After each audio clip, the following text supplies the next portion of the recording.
He's got a hip, just runs right through the fire. You gotta sign the one I'm looking for. You gotta move, off the floor.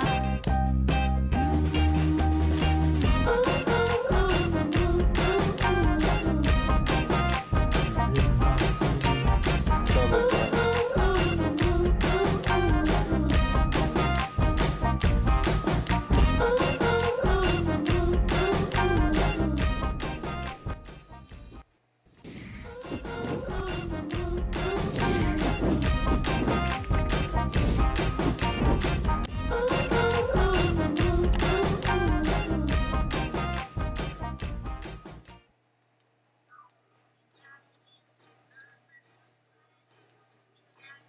All right.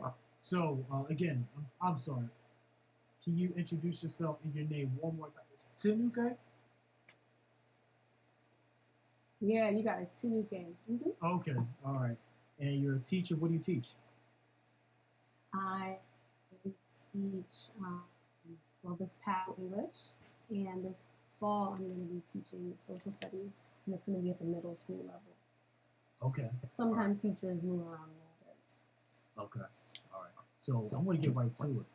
Donald Trump today, he's talking about he's going to strip funding from public schools if they don't open this fall. How do you feel about it? Well, I think that there's schools. I know there's funding at the state level as well. So I think we would have to look to leadership within the state and within the city of Philadelphia in regard to supplemental funding. As we know, a significant amount of funding that's needed from public schools has to come from taxpayers, whether it be within the neighborhood, the city, or businesses and what have you. So I think a lot of parents as well will be really frustrated with that, where there's already a lack and an extreme need of funding, we'll have further funding pulled. So for me, I'm definitely to hear that funding would be pulled from schools, but I know that states might be able to move things around, but there's only so much that a state can do. So as far as the risk, I mean, the title of the show is "What Are You Willing to Risk to Go to Work?" But it seems like we're as a country, we're willing to risk our children. Do you I look mean, at I it like know that? I did a poll today, it's on my Instagram, and just did a general poll across the people who are in my community, most of whom are in Philly, but some of whom are in Cali and different countries as well. And 95% of the people I asked their children back to school. That's just specifically within my group, but I do engage with a pretty diverse group of people who are a wide range of ages. Gave me a feeling that it would be very risky. For example, in one day, say you teach high school, I was in high school in March, and in one day, students will be in maybe like 8 classrooms or what have you, switch classes 6 times or something like that. And so it's like, even if someone is in contact with someone with COVID, there's no way to really have them either remain in one space, especially in high school. And the other side of things is the way that these schools are structured. Some buildings have additional rooms, some buildings do not. So it's not necessarily possible to do the whole 6 feet of space thing that we'd like to do. I know the district is working really, really hard to come up with a solution, and I work in the Philadelphia school district. And there's a lot of people involved. There's a lot of conversation happening between teachers and families, but ultimately, the thought of risking their children's safety, I know a lot of parents are not here for it, and I know a lot of teachers as well are very concerned. But the argument is there are parents who are like, well, I'm not going to be able to think about additional childcare. I have to work. I have no choice because I have to go back. So in the fall, my kids probably have to be either in a building that's very, very, very, very safe, or learning in an environment where maybe they go in the morning and do a daycare thing in the afternoon. So Yeah. a lot to think about. Right. Ashley, what do you think? And I know you have a daughter, right? Yeah, I mean, I feel like I'm one of the lucky people doing all this. Like, I've still been working. My kid has thrived with being like doing the homeschool thing. She realized if I do my work in the first 2 days, I don't have to worry about it for the week, and that worked for her. And she did well. She's also 11, so like Yeah. there's only one. She's 11 years old. She's pretty self sufficient herself. So like for me, I have no intention of sending her back. They can't keep kids 6 feet apart and off of each other and not touching each other when there's not something crazy going on. Kids are just as anxious about everything that's going on as us. And a lot of times, a lot of these kids don't even have anybody to talk to about it, you know? Like, my kid knows, I encourage her to watch news and see what's going on so she can make her own decisions, but we talk about it. She's telling me she has friends who just know that there's something crazy going on and we might not go to school. So how do you expect kids who really aren't fully aware of what's going on and how not wearing their mask or going in someone's space, just because they're 10 years old and they're full of energy and they're in school finally after not seeing their friends for 6 months? Like, do we really expect that they're going to be able to do this? And then, like, I know there's a lot of teachers who are also married to teachers who teach at different schools. So what if my kid's teacher is teaching his class of 30 kids, one of them has it, now they're all exposed, he's exposed, he goes home, his wife is exposed, she goes to work. That whole school, that's a completely different school. Now you have a district with half the school out because one kid was possibly asymptomatic or had a cough, and now everyone has it. Like, to me, like my child's health, even the other kid's health, she could be asymptomatic and have no idea, and she forgot to put her mask up when she went to the pencil sharpener or whatever. Like, that risk just isn't worth it to me. Like, I think it's ridiculous that we're trying to force these kids to go back to school and expect them to follow guidelines that we have adults who can't even follow. These are kids. They're going to be excited to see their friends. They're going to be excited just to be out of the house and away from their parents. And we think they're just going to, like, go and just follow, stay in a single line, stay 6 feet apart. And a lot of these schools are overcrowded. Where are you going to put 6 feet apart? So you're going to shift them. You're going to split them up across days, but the same teacher is going to be there every day. So if kid on Monday has something, the teacher gets it, doesn't know, talks to a kid on Tuesday, like, you're either way, you're like, I don't know, I don't see how it's going to work. I don't feel like we should be testing it on the kids. And, like, I also understand the other part is some parents don't have an option. They have to go to work. Parents stop going to work, bills stop getting paid, and now you have even more homelessness going on. Like, it's just and, like, even though landlords can't kick you out right now, they're filing the paperwork. They're waiting for the courts to open so they can get you out and get someone who has some money. And then you expect kids to be going to school when everything starts to open back up and now all of a sudden they're homeless. You think they're going to pay attention? Like, there's just so many factors that go into this. And it's just like, some people can afford to put their kids in private school or have the internet so that their kids can do charter school online and things like that. But there's a large chunk of kids, at least I know where I'm from, and in Philly, that they don't have those options. They're fending for themselves as it is. So school in the fall, in some capacity, I understand has to happen, but I'm not sending my kid to school. But I'm also blessed enough and lucky enough that that's even an option for me, because there's parents that don't have that option. Right. Yeah.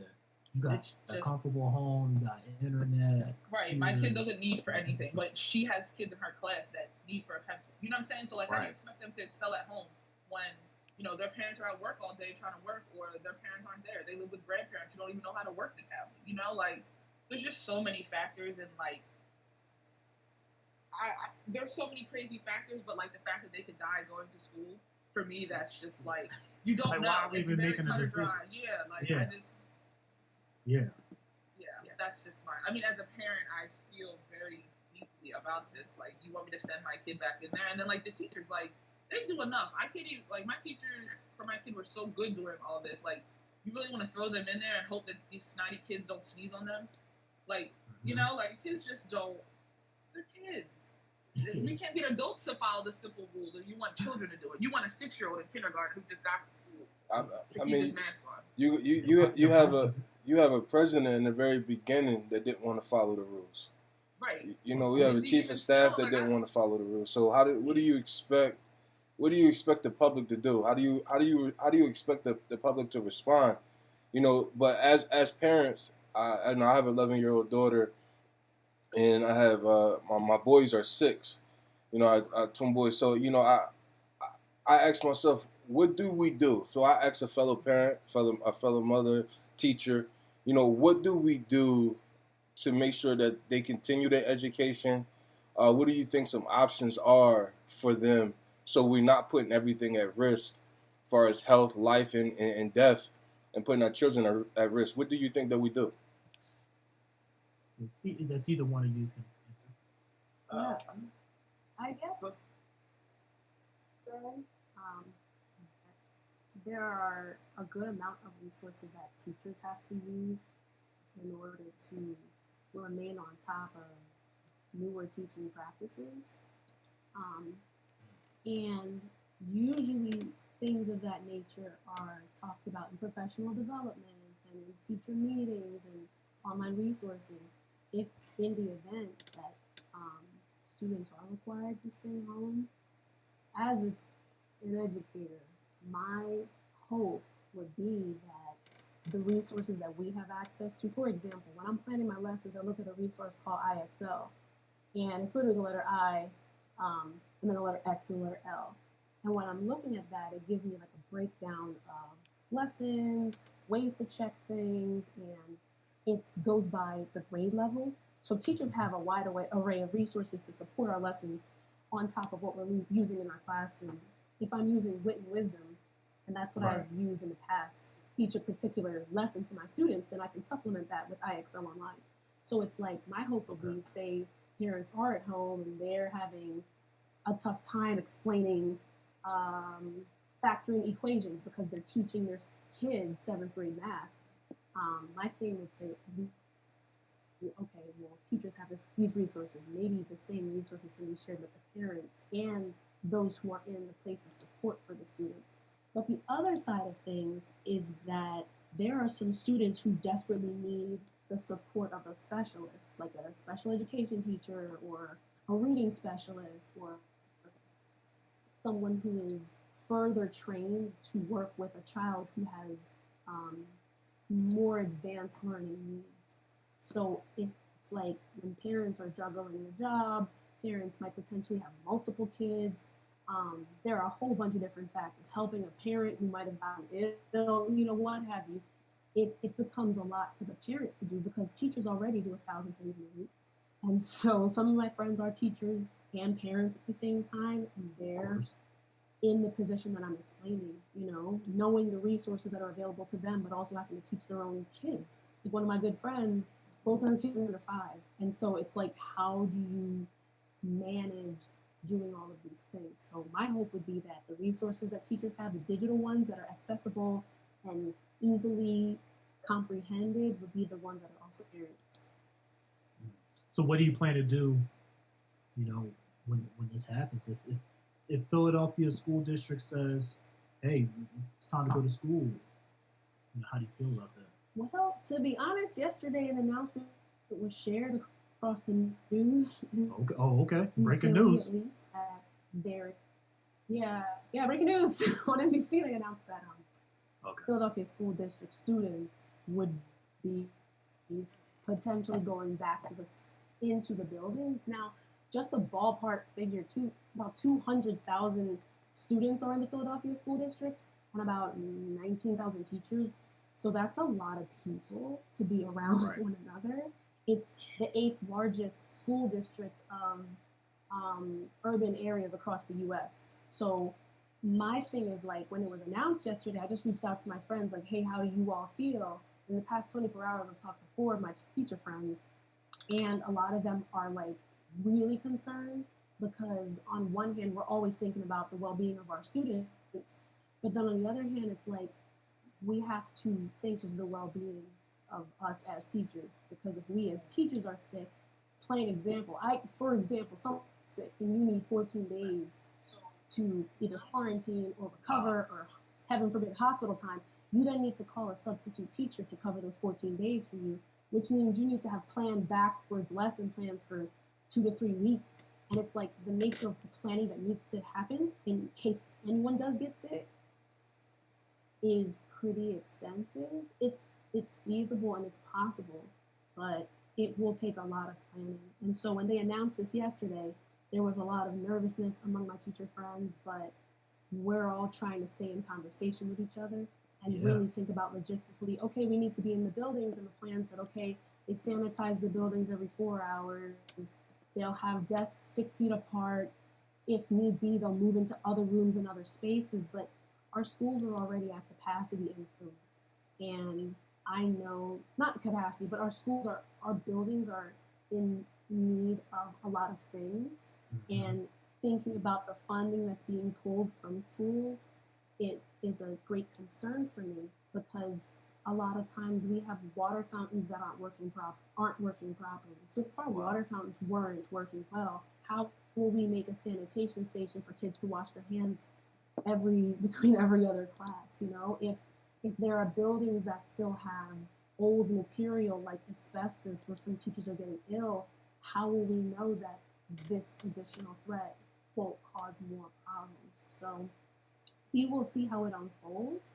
Any plan as well that's been shared has also been shared with the notice that it can change tomorrow. Yeah. And so the announcement was made on NBC, hey, Philly, we're going back to school. But at the same time, the superintendent of schools and the team were like, hey, this is subject to change. So we're all taking the information and planning as best as we can, but we're also very prepared to wake up and read a headline that said, we said you were going back to schools, but actually you will be staying home. So we have to prepare for everything. Yeah, it's been over 16 years since I was in high school, and I can remember even then reaching under the desk was Oh disgusting. my God. That was that was asking for a disease back then. What?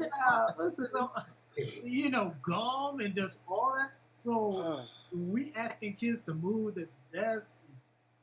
I mean, it just doesn't make sense to me. Unless, you know, we just telling everyone, hey, free for all. We just gonna have to build more hospitals. I don't know. That was my kid. Yeah, right. That's what this sounds like. Like, hey, we just want to sacrifice these kids for the sake of the economy, so people can work for. Literally. But the For the other sake thing of money. to think about, for the sake of, and the other thing to think about is like there are a lot of people whose parents work in different capacities in the school. Like my heart has always been with the people who were there till 6 o'clock p.m. who got there at 6 a.m. to either make sure the cafeteria is spick and span or make sure the door handles are wiped down. And it's like the people who maintain the building and the building engineers who are there before and after everybody leaves will have to see the brunt of this essentially, because if they're the ones that are in charge of maintaining these strict guidelines of cleanliness, then what happens to them? What if one of them gets sick? Like our schools are already overextended, so one of them gets sick for a school that has 800 kids, like then what's going to happen? Or even a school that has 2,000, because these schools are pretty big. But my concern is that, like, when you think about the chain of who helps whom, and you go all the way back to the thought of, okay, we need to maintain a clean space. Well, who is in charge of that? Like the maintenance team. Right. So it's like that could be a huge strain for them, and that's somebody's parent, that's somebody's uncle, that's somebody's cousin. So it's like I think about that first, in addition to the students, of course. But I think about them because I'm like, wow, that's a lot of work to do. It's a lot of work to maintain, on top of the gum under the desks and the writing all over the bathroom mirror. Yeah. Spilled chocolate milk. Like, it's a lot. It's a lot. I mean, just taking your kids to school, you know, especially young kids, you just know, okay, I'm probably getting sick in the fall time. Listen, as soon as school starts, you got snotty noses and allergies and that weird cough, and now you get a weird cough, and it's, you know, we gotta take you to the doctor and get a test. And, Corona. You know, like, you can't go anywhere. You're in the house for 14 days just because of a little too big. Coronavirus. Yeah, like, crazy. They want us to just sit our kids in like a petri dish, like. Plus, you have to think about it too. Like, everybody's not taking the same precautions.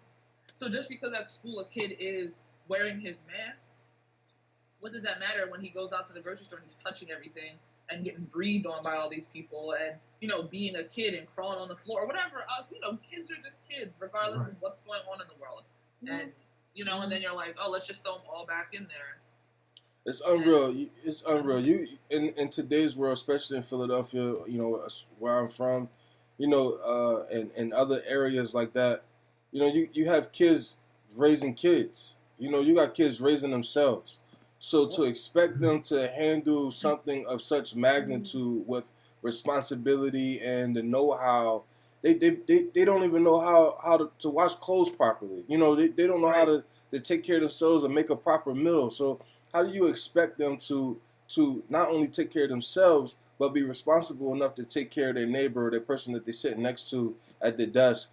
So what you just asking, what you're doing is you're asking for a wildfire, and you're asking for it. By putting these kids in this environment, there's no way that they can properly handle everything that's required of them, because be honest, I have a hard time. Sometimes you get out the car like, oh snap, I forgot to put my mask on. You know what I mean? I got to run back to the car and put my mask on, or I don't it's touch new something. for all of us. Like, it's a new way of life. It's just a new way of life. It's hard for the adults, and like you said, like you get to a certain point, like you've been inside for so long, like they're kids. Like, all I keep thinking is like they're kids. Like, we've seen kids who literally 1 second they're perfectly fine, and the next second they're on the floor crying because they're stressed out about something, and then you're gonna send them. And then on top of it, like, you can't expect the teachers not to be anxious and be nervous and, adjusting the way they are. And kids feed off of their teachers. That's just the reality of it. They feed off of the adult that they're with at the time. So, they go to school and they see their teacher with the mask, and the teacher that usually hugs them says, no, you can't hug me yet. You can't do that. You just have to sit here and don't move. Like, I just feel like we're asking so much of the teachers, the whole build, like we've said, the building staff, the building engineers, the kids, like, the school nurses. The school Oh nurses. man, like, that's crazy. Any kid if I was a teacher, if you cough, I'm sending you out.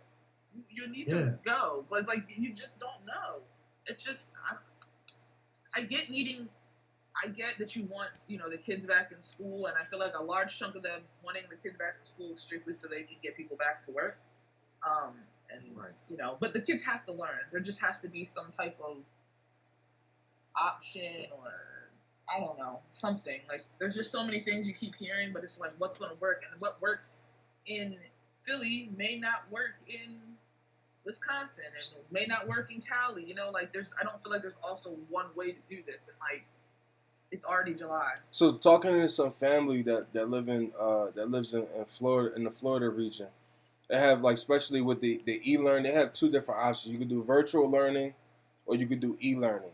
And the difference between the two, as far as I understand, if I'm quoting this correctly, the difference between the two, I believe the e-learning,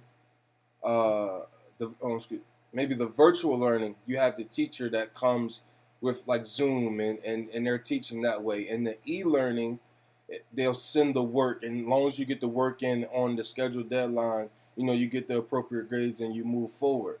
Now, my issue with that, now, I don't have an issue with it because I understand it.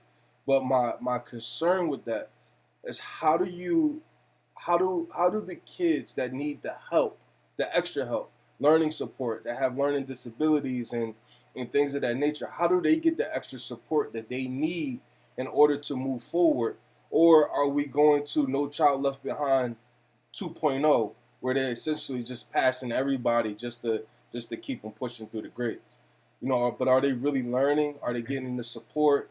And as a parent, if I have a child that needs that additional support, that learning support, who would I call to get that from?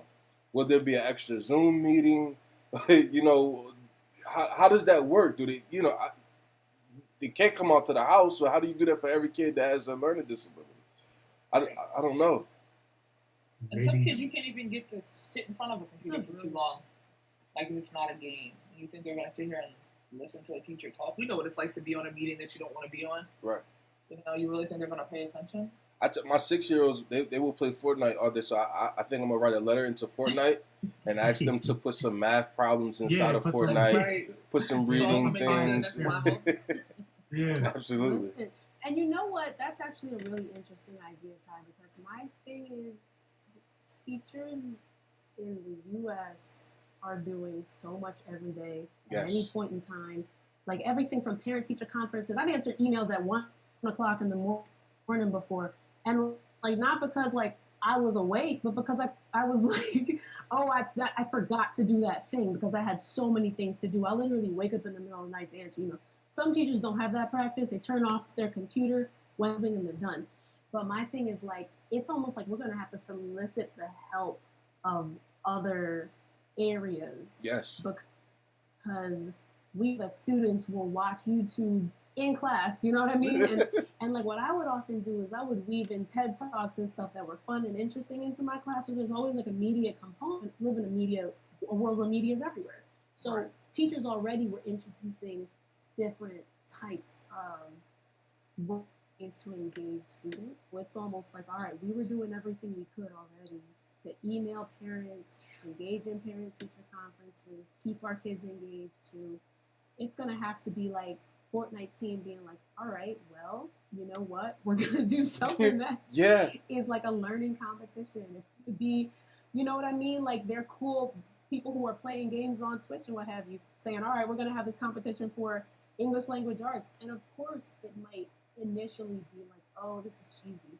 But say you win a new Xbox, whatever, when you get some sort of educational component that proves you've understood the concept. That is so huge. That would change everything because learning now becomes cool.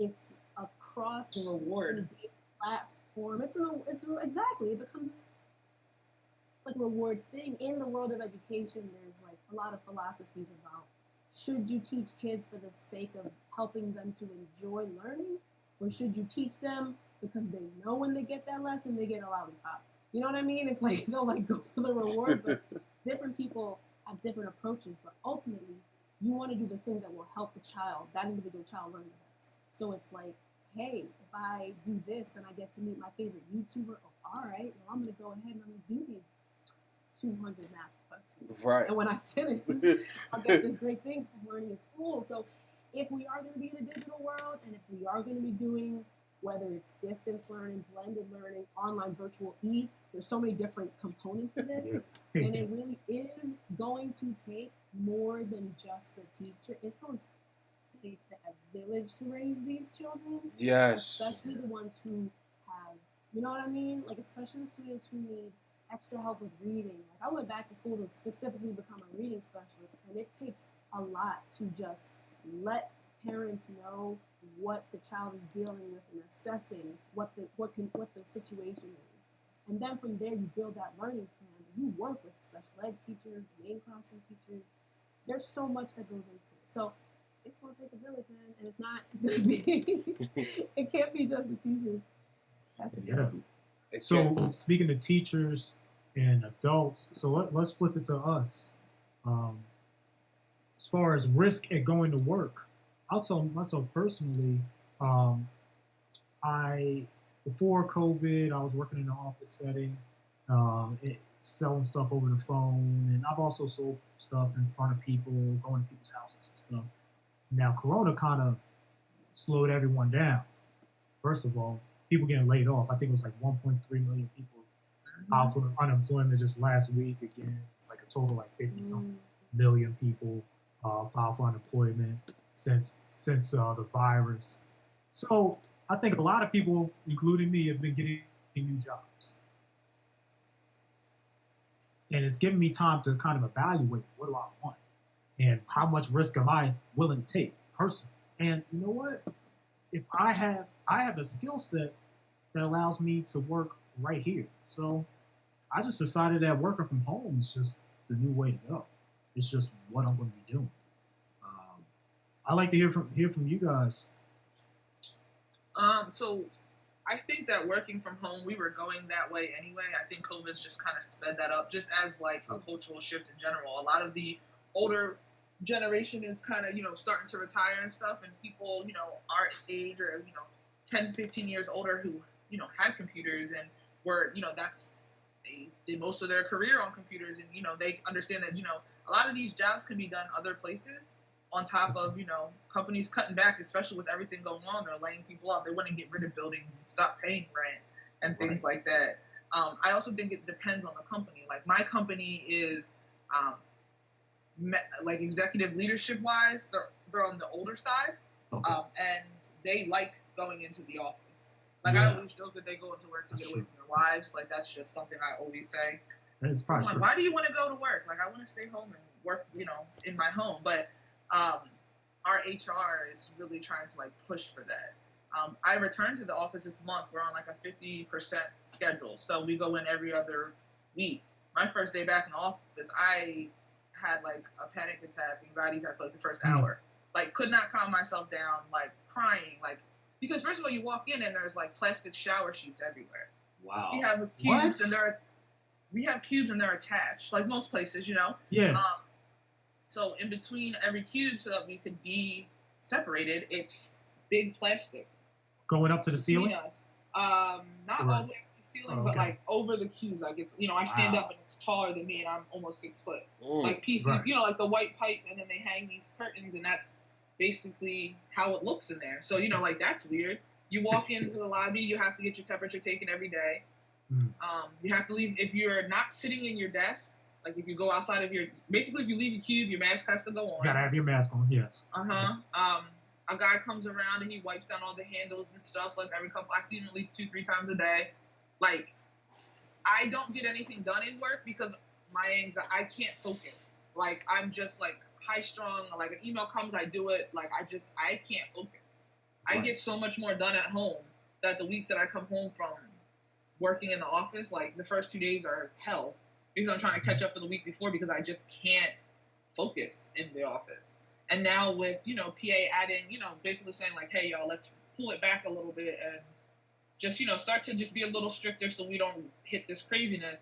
Like telework, they should say if it can be done from home, it should be done. Like that's part of like Governor Will's mandate. And haven't heard anything from my company, but I don't know. If they think I'm coming back after Friday, I'm not. Like I wouldn't be working from home.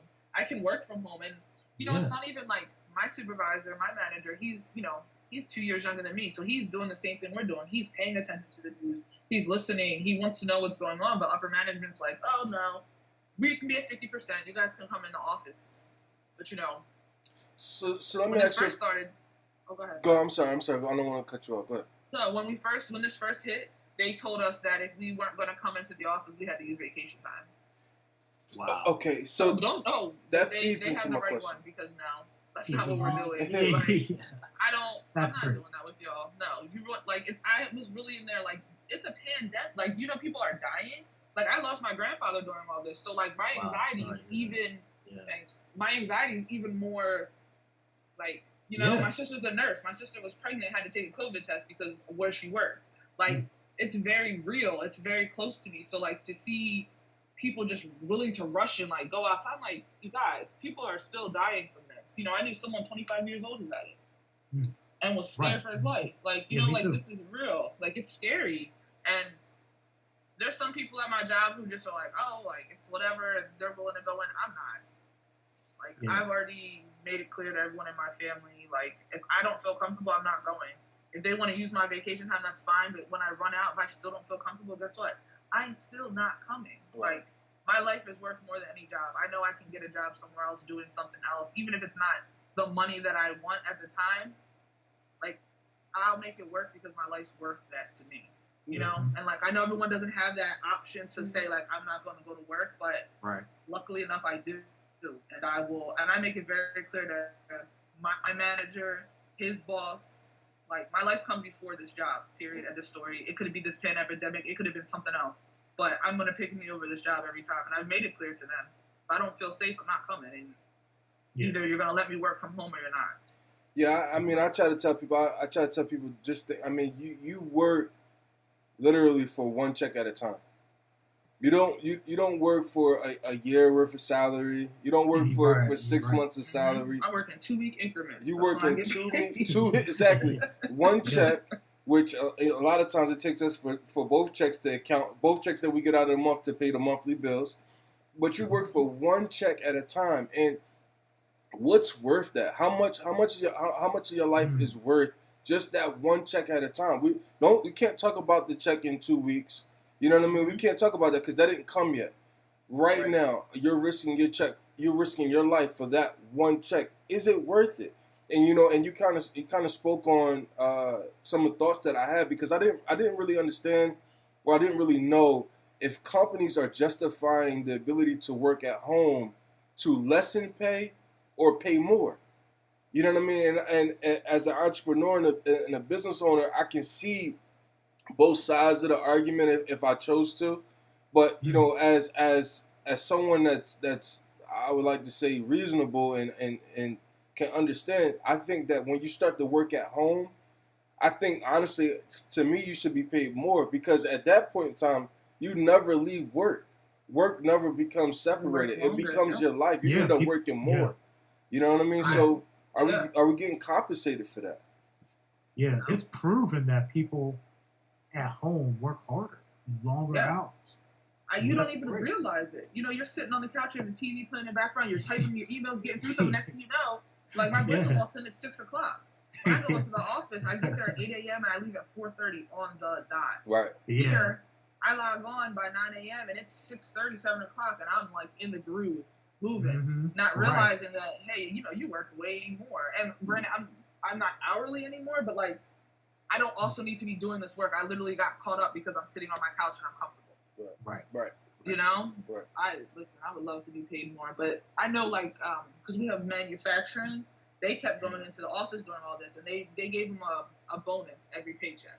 So they got the check, and then they got another check that was a bonus. So I thought that was really nice. Yeah. Because you know they cut their hours too. So like, you know, they cut their hours, but they were, you know, giving them this bonus, and that was supposed to like pretty much make up the difference. So you're not coming in as much, but you're not losing any money either. But bonuses also get taxed more. So you know, come tax time, I don't know what that does to people. You know. And doesn't the bonus kind of admit that the company knows they're higher risk and they're trying to? Well, we're considered. My company is considered essential because we do medical, but the show must go on. That's basically like what they tell us. You know, they stagger shifts. They did all the guidelines, and the show goes on. The money has to be made. The things are still going to be, you know, hospitals are still going to need the things that we make. And now, as a teacher, do you feel like working from home, you should be paid more or paid less or the same? Well, I definitely think every single teacher, including myself and anyone government, should be paid. I think we all should be paid more from the rip, much more. Every teacher I've ever had, every teacher I ever will have. I might go back for more school, more degrees, whatever, but we should all be paid more. I think we do, because honestly, like, we teach and we stick with it. At least me and the community of teacher friends, because we love it. Like, we're talking about lesson planning in the summers. Teachers do 2 jobs. Like, we are there teaching the lesson from 7:15 in the morning till 2:57 in the afternoon or what have you. And then we go home and we will grade papers. Like, my first year of teaching, nobody saw me. Like, my friends didn't see me. I didn't have weekends. Wow. And everyone knows the first year of teaching was intense. I wish I could make this up, because I would grade papers in my evenings, and then on my weekends, I would lesson plan for the upcoming week. So it's like we're always either researching stuff, pulling up articles, grading papers, communicating with parents, because we love it. So I would say, of course, educators need to get paid more. And it's just interesting because as the pandemic hit, a lot of people, parents, everyone was like, oh, wow, like, teaching is really challenging. We should really care more. I don't know why it took for this for people to see that. Yeah, I don't know what they were. People can't even get their kids to listen to them, and their kids go to school and act perfectly fine. Why should we? That's true. Like, I just don't understand why people were acting so surprised that teachers have this hard job. I'm like, you're not children. Like, you can't even get this one kid to sit down, and they have 30 kids. Like, pay these people. Like, I know I was in terror when I was like, you know. I personally feel like teachers, if you go to school to become a teacher, then you should have no student debt. You should, like, that should be, if you go to school to become a teacher and you graduate, please. Yeah, I mean, I'm serious. You should have no student debt. I definitely agree. Yeah. I mean, it's just this the how the system. I feel like if I work at Wendy's, I get a free burger. You know what I'm saying? If I work at Wendy's, I get a free burger. I get a meal a shift. Yeah. If I work at GM, I get a heck of a discount for a car. If I don't get one for free every 6 months, a buddy of mine is an accountant. If financial advisor for GM. He gets a free car every 6 months. He gets a new car. Him and his wife. So I feel like as a teacher, you should have no student debt. You should have no school debt because that's what you're giving it back. Like you're giving it back to so many people. That's very. I could do more. I know a lot of like me. I literally think about my student debt every day. Like I wake up, I brush my teeth, I think about my student debt because that's just me. I know that there are other friends in my position, but I also know that I'm sorry, I speak in hyperbole. Let me not exaggerate. I eat breakfast, then I think about my student debt. I feel like a lot of my friends are engaged in like loan forgiveness programs and things like that, but you have to teach for like 10 years for that to even kick in. And the retention rate for teachers oftentimes can be up to like 5. Like if you make it past that 5-year hurdle, usually you are able to sustain a longevity. But as we know, teaching in particular school districts have different challenges. And then you put on top of that whether or not the teacher or whether or not the teacher doesn't have support. Some teachers quit after the first 2 years, some quit after the first 6 months. And so it's like, if you are in it for the long run and you do get that span of time to have your loans forgiven after 10 years, and it depends on the loan also, because not all of them are forgiven, but it would be so great. And you know what? I'm sure we would see a lot more teachers as well. And for those who might be afraid of being in front of a class of 33 kids, because I taught 4 sections of anywhere between 31 and 33 kids before March and everything shut down. And like, I was really happy to be around them because they're funny and I learned a lot from them. And like, we were making TikToks at the end of the day when we finished our lesson. Like, teaching, you're the cool to teacher. be a lot of fun. Right. See the cool I teacher. tried to be. I tried to be. But it was hard. And I'm not by any means a perfect teacher. Like I've sat down with friends and been like, I need to get better at this because I'm not good at this. I've trained and I try to be a positive person, but sometimes the stress can get so much that you complain. I've considered other career paths, like, and so I've had other career paths. So when Leela was talking about, oh yeah, home, and I was like, new career path, I was like, you know what, I've been there. But like, sometimes things just pull you back, and like, I keep finding myself in schools. I'm like, this is where I'm supposed to be for now, until like, I find myself elsewhere. But it's, if there were something like, oh, if you decide to be a teacher in the United States, and many other countries have this, but if you decide to be a teacher and you rack up, for example, $100,000 worth of debt because you went undergrad, grad, you know what I mean? Like, that's how much debt you have, because that's how much that comes costs quick. these days. Like, Yeah, right? easily. And the income, I mean, Doesn't. It doesn't yeah, match. income does not. It doesn't match. Public. I'm not Especially when you're trying to pay your Yeah. loans back, If fill you your classroom with Google how actual much teachers stuff. are paid. Like, And then you have a Agree. 12-hour job on top of that, at least. You know, talking Sometimes. about grading paper. But I will say some teachers are much better at their time management than I am. So I don't want, I'm not gonna, I'm gonna like, I know there are things for me to work on. I need to get better at time management. I need to get better at balance, right? But half of teaching is learning. Like you're learning your new classroom, you're learning your new students. If you change schools, you're learning the nature of the administration, the personality of your peers. Right. Every single year you walk into your job, you have to learn a whole bunch of new personalities in the form of your students. So it's like every I realized that I learned about 100 new lessons I didn't expect to learn. I will never speak ill of teaching because I think there could be a lot more respect culturally given to the field of teaching. But I just, man, there's so much to think about. And I think they're doing their best in Philly. I think they really are. But it's just like, it would be great if there was support coming from like other. Yeah. Oh, sorry to cut you off. How many of your students received free internet, computers when COVID-19 first started? Well, that's actually a good question. Yeah. So in about April, the Philadelphia School District was able to provide free Chromebook to every child that was accounted for within the district. A lot of people volunteered their time to give out laptop or Chromebooks rather, so that students are able to log in and finish all their work, are able to access Google Classroom. Some students obviously had a better internet connection at home than others, but the school district really did everything that they could. Everything from like giveaways multiple times a week. They made sure that students had food at home and easy to prepare things. So like Ashley was even talking about like kids going home and like having a ton of responsibility. Like the school district of Philly really did everything that they could in regard to making sure students had access to technology, to nourishment and meals and things of that nature.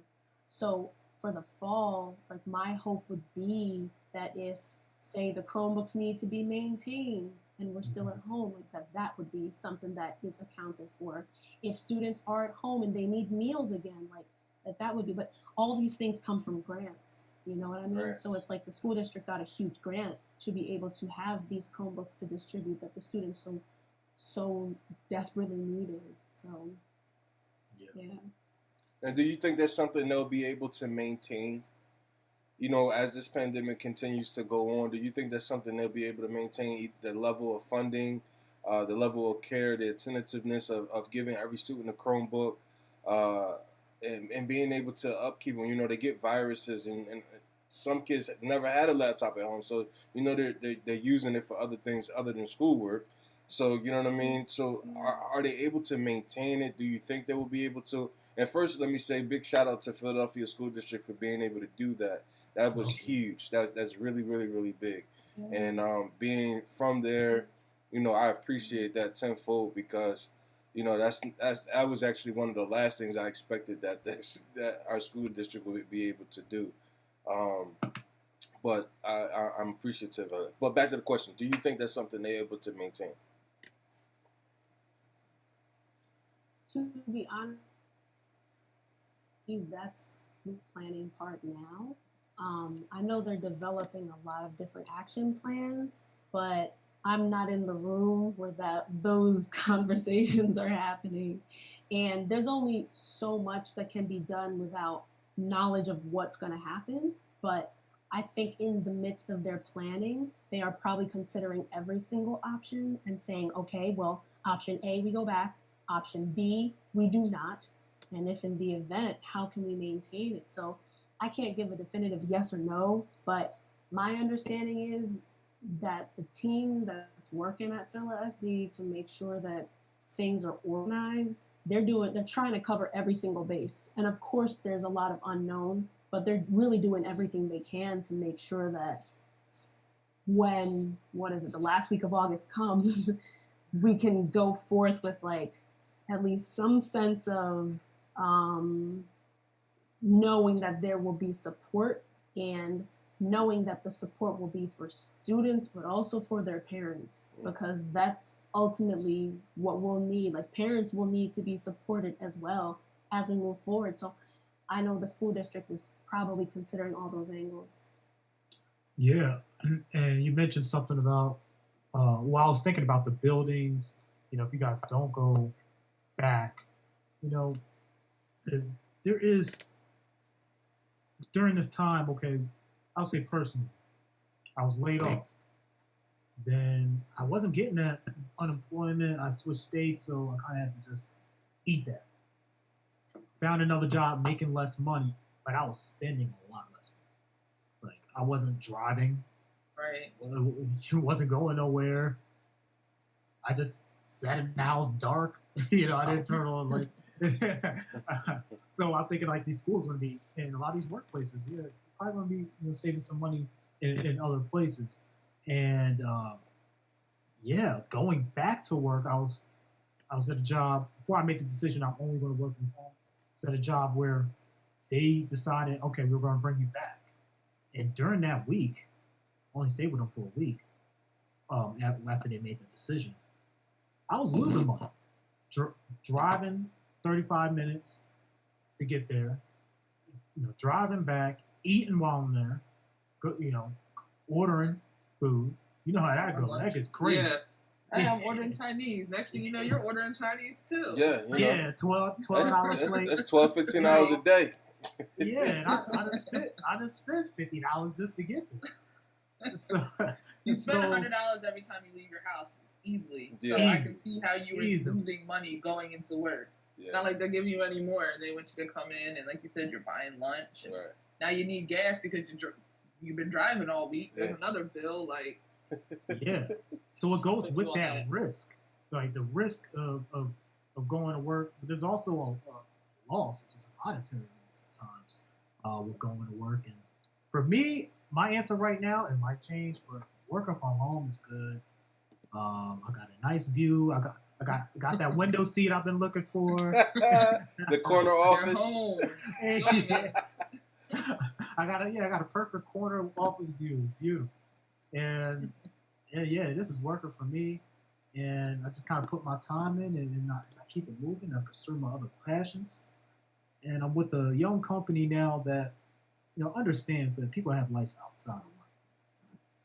So it just That's gives me nice. more time to, pursue like this and connect with my boy Ty and you guys. So, have you guys like kind of calculated or found that, going to the office, in your case, Ashley, has its costs? Yeah, and it's not just monetary. Like, the weeks that I've been going into the office, I've realized that I'm also not, like, when I'm home, I'm cooking dinner more. I'm here, I can start, even before I clock off. When I'm going in the office, I'm so drained from just being so stressed out all day. Like, I think I've ordered out, every night this week almost. Like, I'm like, oh my God, my poor family is just eating, like, Maggiano's and hoagies. Like, that's not good. Like, in a week, I'm gaining 4 pounds because I'm so stressed out that I'm just ordering food. Like, that costs money, but to me, the fact that, like, I'm just so tired when I get home from work just from like the anxiety of it all day, like, that's exhausting. I don't know if you guys like get anxious and stuff, but like, it's anxiety, like, that's exhausting. Like, I'm ready to come home and just lay on my couch and do nothing. So not only am I losing money because I'm driving, I'm getting lunch, I work near all the good food places, so there's $15 real quick because I got lunch and I might be hungry later again. I got breakfast and I need a snack. Like, you lose money and then time because I'm driving to and from work. And, like, I say time, but I'm being obnoxious because I work 15 minutes, so a half hour a day. But just I don't want to cook. I just want to come home and chill. I don't want to really do anything else. And, like, I've noticed that that's affected me. I'm a little more high strung when I got to go to work. The Sunday before I have to go into work, everyone just leaves me alone because I'm really like Sunday scaries. Yeah. I'm sitting there stressing out because I gotta go sit amongst people who I still see not covering their mouth, and just like I just you can't control other people. I can just stay in this little bubble. And another thing, being in my home bubble, I'm not a minority at home. Not at all. You're real. Everybody in my house is you're black. Safer. So I don't. Safer in the crib for sure. Yeah, and these workplace racially charged microaggressions. That's a whole other podcast. Yes. Yeah. We got time. This is very good. Elbow grease, get it off. Elbow grease, we cover it all bases. Yeah. Listen, You know what I mean? Put it in there. Don't. Yeah. We can do this. We can have that conversation with that. I had to listen because Ashley, do you remember? Because I don't know if you were there, but I went at the company Iron Mountain. They had a cafeteria. Breakfast, I went there, paid my $5 for my breakfast. And there's TVs, and I think I'm waiting by the cashier, and this lady comes up behind me. She asks, "Hey, were you waiting in line for sneakers?" I said, "What?" She just said, "Yeah, I saw news. Everyone was waiting in line for sneakers." And I'm like, "No, what? Everyone's waiting for sneakers?" I said, "Were you waiting for sneakers? I'm not even wearing sneakers. I had on some real dress shoes. Yeah. Oh man, that took me out of my work for like a week. Yeah, because you also know that there's so many people who probably think the same thing. Oh yeah, and she literally had no idea or act like she didn't know what she was saying. It's so second nature to some people because that's just what they've always seen, and no one's ever checked anyone around them to know that that's not the right thing to say. They just think no one had to say anything, but that was a different time and a different generation. And my daughter, I told her, you will speak. No, No, don't let that slide. Like, you have to teach them young. Like, Yeah. you have to set the tone. If they know they can't say that stuff around you, there's going to be people who are going to try it, but you need to know, hi, excuse me, you don't see me sitting here? Do you want to explain? Because as soon as you ask them, well, what do you mean? Oh, well, you just what? You got the right one. You just got the right one, ma'am. What do you mean? Like, Right. And at the So- workplace, when because we all going to work, we all just trying to make our living. You got to deal with that. Right. On top of it, it's just. I want to make my money and go home. But Yeah. this racially charged atmosphere environment right now is really pulling people by the coattail, because right now you have people right now that they have stereotypes in their mind about us. You know, they have stereotypes in their mind. Should I say it? Should I not say it? Is it the right thing to say? And you have those that play on that and hide behind it, and they know damn well what they're saying. Exactly. And they know it, but they'll hide. Oh, I didn't know that was offensive. I apologize. I'm sorry. How could you not know? You know what I mean? Do I have Boo Boo the Fool written on my forehead or not? If it's your real hair. Oh, yeah, right. Can you say that again? Say it again. Say it again. I didn't mean to interrupt. You're like, oh my God, is that your real hair? Yeah, there it It's like is. we are in the cafeteria. I'm not gonna answer the question in front of all these people. Right. I'm not gonna honor that with response. Like you want me to say yes, no? Like what response would you no? You know, or they see someone like It's me, mine. That's all that matters. or they see someone like me. Oh my God, are you black? Are you black? Yes, I'm black. Why? Because I have curly hair. I'm light skinned. I'm black. Like, you know what I mean? Like, it's ridiculous. And the thing is, I had to go into work and literally be ready for that. Because when you're caught off guard at times, like, yeah, that'll hit you hard. So that's another thought that I could be thinking about my job. So it's really these microaggressions, these racially charged microaggressions. They're not good for business. Well, no matter We're what. living in crazy times right now. Between that, the pandemic, like, you just don't know. And then, yeah, that and the pandemic, because people have two totally different views on the pandemic. People tend to have two different views on human equality. Apparently, that needs to be debated. So it's like, you're going into work and, you're getting people. Like, I've had instances where we were on these Zoom calls for work and stuff. People are saying little slick stuff when the protesting started. I went to a protest. I went to one in Norristown. I believe in that. Like, I'm black, okay? Period, end of story, I'm black. And if that makes y'all uncomfortable in here, oh well. But I've had them say little slick stuff on a Zoom meeting, but I'm just waiting. Zoom? Oh my. Yeah, that's the thing. I'm waiting till we get back in the office and we say something. I know that the Zoom meetings, we don't show ourselves on the Zoom meeting. It's just our voices, So wow. I want you to know that I'm saying something to you. I want you to see all this and all these if I happen to use them while I'm explaining. Like, I want them to understand, like, and I'm going to refer to, remember that time on the Zoom meeting you said this, this, and this? Because I don't forget, because I'm black and you're talking about black people. Right. Like, period, end of story. And I want them to know that in person, because white people love to say stuff on the internet, love to say stuff on the phone. Well, here we are. Say it now. Let's own up to what you say. If you believe in that and that's truly what you believe in, say it and stand behind it. So when I start asking you to explain it, if it's real, you'll be able to. But guess what? You're not going to be able to, because human equality is not debatable and you're an idiot. Like, it's really just that simple. And I cannot wait to get into work and tell them that. Hi, you're stupid. Like, it's, I just don't. You deal with pandemic, don't want to wear their mask, talking about not wearing masks. You got that. Like, to be black right now, you just have to be on your shit all the time.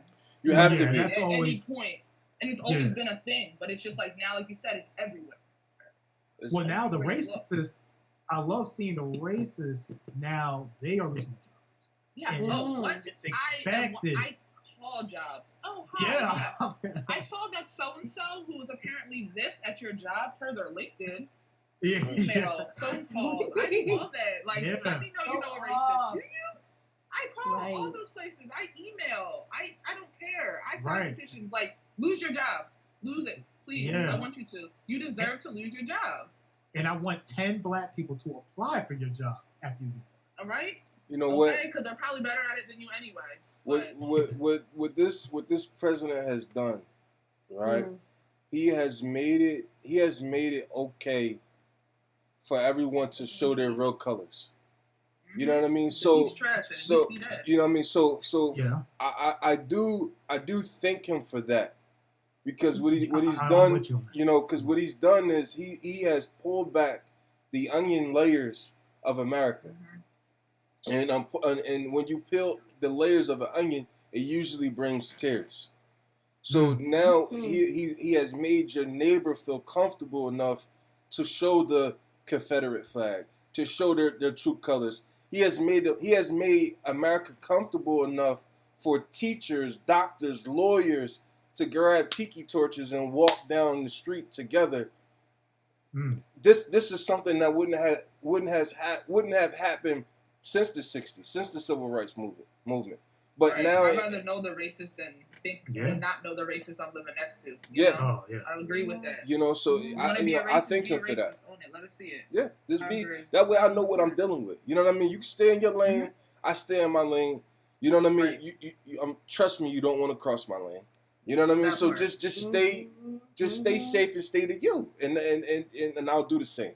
You know what I mean? So I appreciate him for that, because man, I've seen some comments on Facebook from people I went to school with.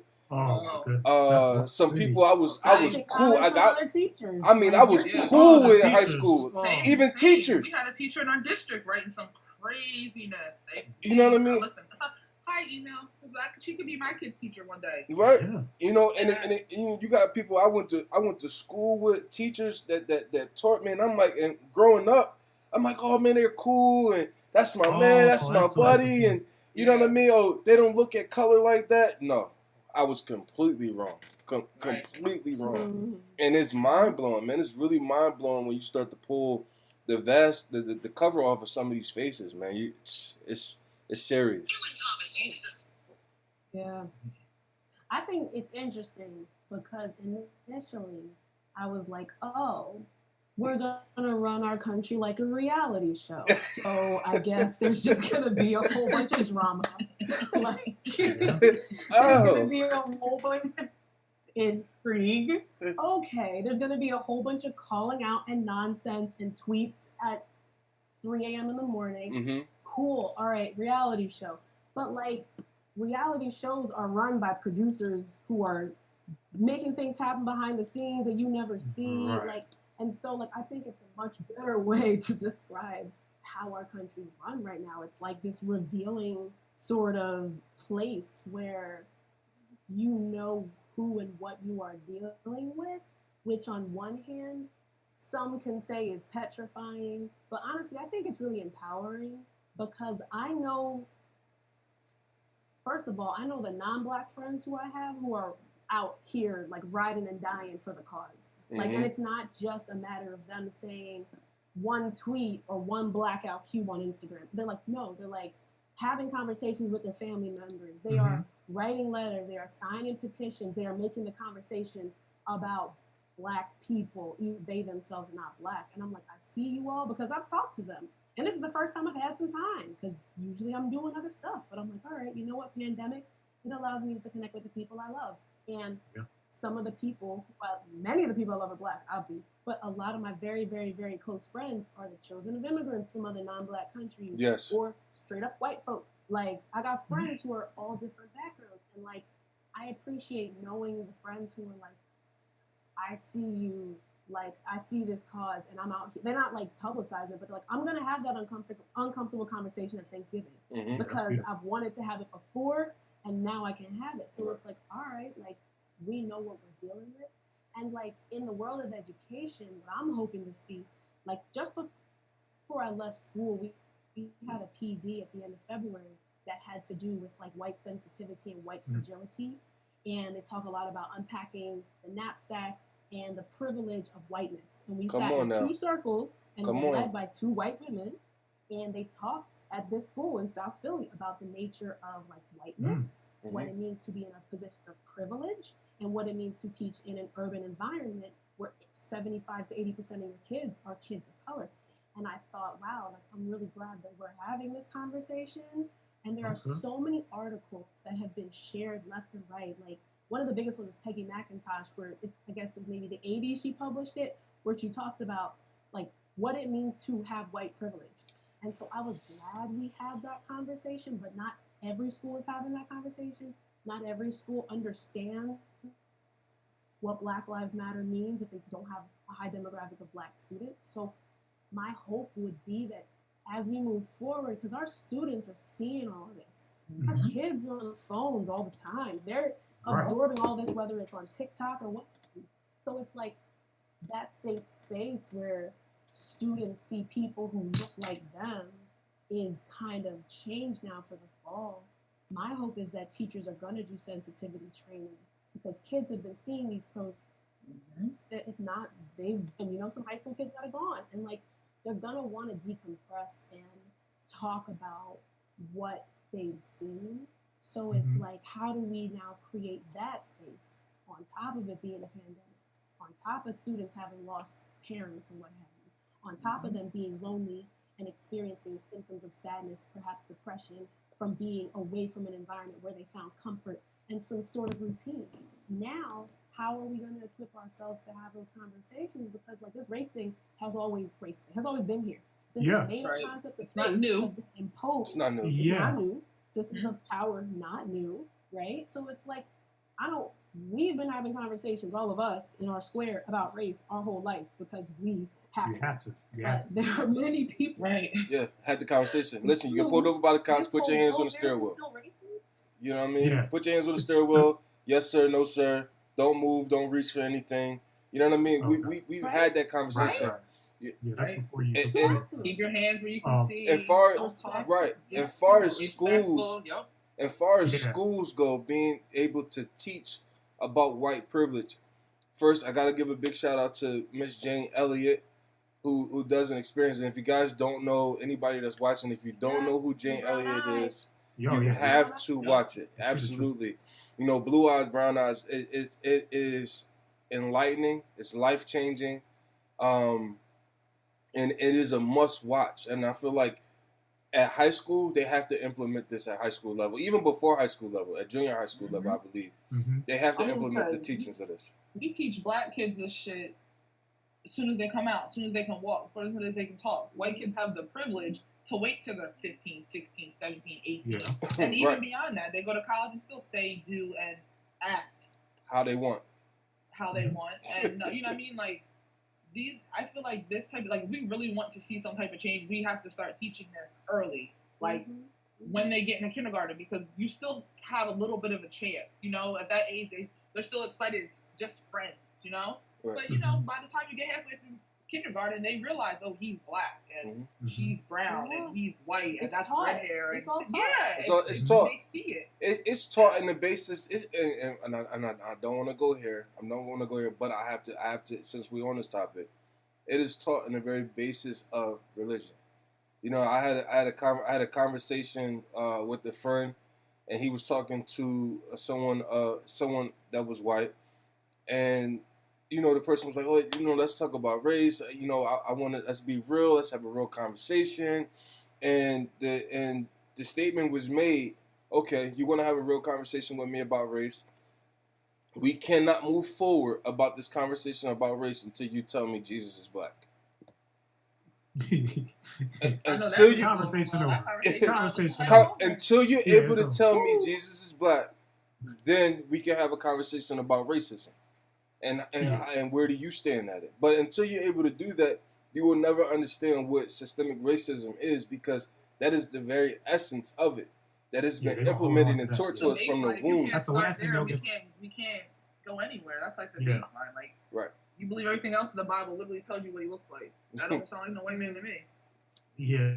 And now going back to teaching, I follow this Instagram site, whatever. Black Mainline Speaks, and it's oh yeah, I've heard of that. Yes.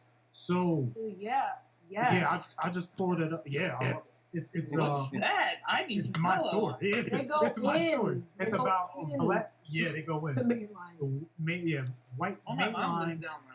Right, white schools, and there's Black kids in the schools, and they tell the my brother stories of just that's crazy. Microaggressions, outright aggressions. Just racism in these schools. So, there is a Tinuke. You say you teach in middle school, right? Middle school? Mhm. Okay. Yes. So what is there have to be changes to the curriculum? Like when you're studying a lot of racially charged books, like To Kill a Mockingbird. And I just taught that this past spring. Yeah. okay, so how do you handle when you have the kids have to read aloud nigger, the word? Yep. Yep. You like how do you handle it? And is that something that Well, you feel it's like you so should? And why are we reading these books if we're not going to talk about You're Yeah, lucky what my kid's what not what, in that what, class, what they 'cause really she's not mean? gonna let you. You know what I mean? Why are we reading these books if Listen. we're not going to really talk about the history and behind why a book like To Kill a Mockingbird is based on a true story? Like, why are we not going to talk about how Emmett Till was beat the way he was beat? You have these kids 14 read these years old. books and go into these stories, and you tiptoe around Black history, which you tiptoe around American history because you don't want to break down the veil of this great country. No, let's go into it. Let's be real about it. Like I don't understand that. It chaps me. I got a little fired up. I'm gonna calm down a little bit. But you know what I mean. But Drink some water. It bothers me, man, because we have these kids, especially. I mean, I remember being in PV and we went over To Kill a Mockingbird. Mm-hmm. You know, being PV, which is a predominantly white high school, and I don't 95%. remember having a conversation about the race and about the country and about the times that produced a book like this. We didn't have those conversations. We talked about it like it was just a cartoon or an animation, like an anime, like it just didn't Like it was really Dr. happen. Seuss. Like, no, this is real. Like, this is what really happened to people. Like, man, I digress. But yeah, as a So teacher, first of how do all, you set the story? Yeah. So okay. So well, where I was, the 10th grade was learned in it, Okay. and there's a lot of at least for me, I was very lucky. There's a lot of support within the school. So I went to and just to be completely clear, I was in for a teacher who was on maternity leave. So the curriculum requires us to teach Mockingbird, but there's also a range of stories that one is able to teach. Another option was a story by a Nigerian writer, but I'm half Nigerian, so I was like, oh, maybe I'll teach this. But you know what? We could, hey, Niger! Yoruba. I was, hey, you Yoruba? Yeah. Really? Yeah, Oh, my mother. word? Yeah. Yeah, we gonna That's talk. very cool. Okay. I'll put my dashiki on. Cool. I didn't know you did. Hey, got my gele on. Hey. Let me stop. My gele is blocked away. This is rubbish. But I was, what is this? What is this? Don't get me started. I'm over here on a night that's time. Take you on a Nollywood real quick. Go ahead. Growing up, working on the driveway. Anyway, I digress. When I spoke with the support at my school, Keep going. different teachers choose to teach subjects differently, right? The teacher who would originally have been teaching it is a Caucasian woman, very focused on equality, very focused on giving perspective to and voice to different characters. So she would have taught it one way. And we went back and forth. And like, granted, these are students I didn't meet until Thanksgiving. So right after Thanksgiving. Okay. Rather, so we were still getting other. So when I went into teaching, I talked to everybody. I talked to another English teacher downstairs who also taught poetry. I talked to another veteran teacher who's been in the district maybe like plus 20 years about how he would teach it because the books were filed away in his room, so he's taught it before. We had conversations about Atticus. He came in my room, he was like, you know, Atticus, when Harper, what was his name again? Harper Lee? I can't remember the author's name. There it is. It's like Harper Collins. Was it Lee Harper or Harper Lee? Harper Lee revealed, it's Harper Lee. But when Harper Lee went back and revealed later in her life, she reflected that Atticus was held up as this pillar of fairness and equality, having been the person to defend and stand in court. Atticus actually, at some point in his life, revealed that he was pretty much racist, and because of the times, it was kind of accepted. But we often hold Atticus up on this pillar as someone who is an incredible character. Exactly, white savior. So it's like, we could analyze it from the perspective of the white savior and focus on Atticus, but when I chose to teach it, I taught it along with like the real world story of like the Scottsboro boys, which Mhm. was occurring at that same time in Right. Scottsboro, Alabama. We had these young boys commit.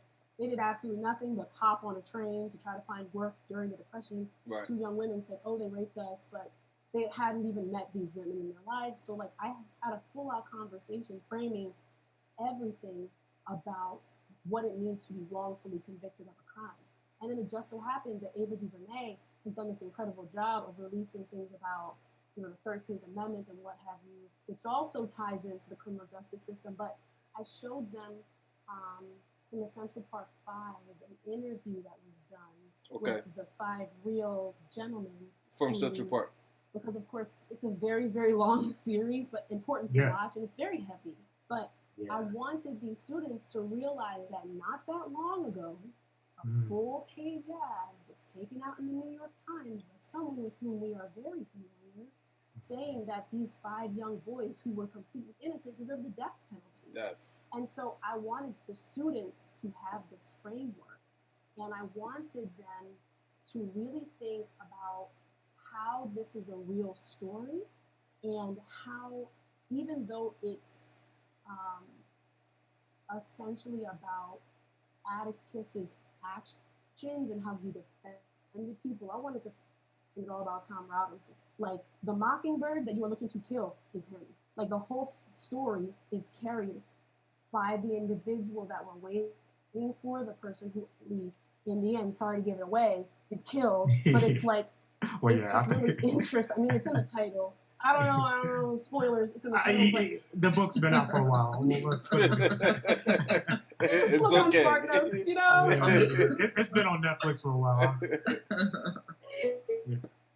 Yeah. Out there.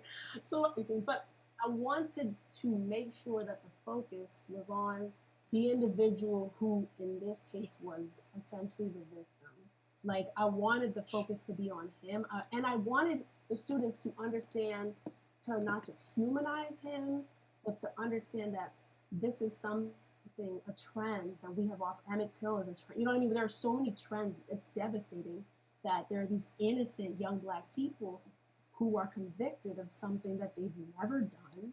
They're not necessarily equipped with adequate representation. So that's a whole different subject. But when it comes to context, curriculum, and what is taught and why, I do think that it's important that if one is required to teach a certain set of books, that one incorporates additional resources to help supplement the lesson.